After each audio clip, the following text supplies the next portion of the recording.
Eucaristia, conservando-a e administrando-a com reverência e zelo. Queres servir a comunidade, dedicando-nos a celebrar com fé os mistérios da vida e da morte, seja levando a comunhão aos doentes, seja presidindo as celebrações de exéquias.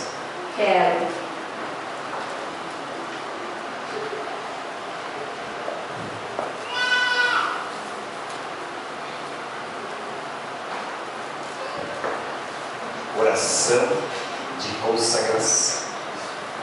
Ó Deus Todo-Poderoso, dignai-vos abençoar esta nossa ministra, Luciana, a quem confiamos o ministério extraordinário da Sagrada Comunhão, para que distribua o pão da palavra e o pão da Eucaristia, levando a todos a força, o conforto, a graça de nosso Senhor Jesus Cristo, o alimento da vida, por nosso Senhor Jesus Cristo, vosso Filho, e na unidade do Espírito Santo. Amém. Neste momento nós vamos receber a veste e todos os paramentos que o ministro deve usar no momento do seu trabalho.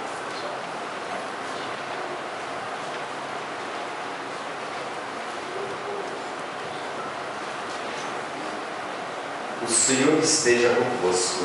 E Ele está no meio de Senhor, nós. bom Deus, derramai a sua gloriosa bênção a esta veste, que ela vai ser o destaque, o anúncio da nova ministra, a qual ela vai utilizar como a pessoa que vai entregar Jesus Cristo à nossa comunidade.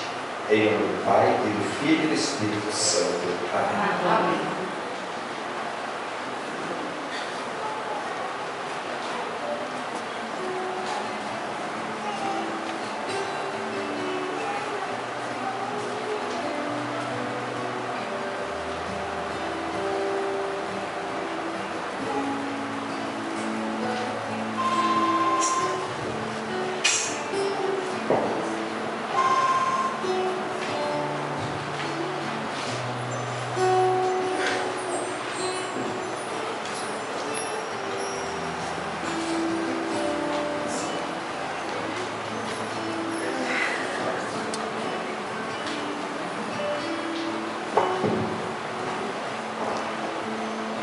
Agora então, eu a chamo para o seu local de serviço.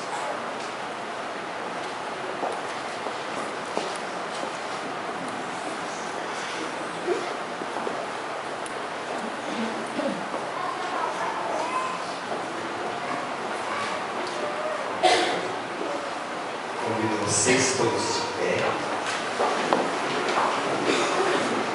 A caminhada do povo de Deus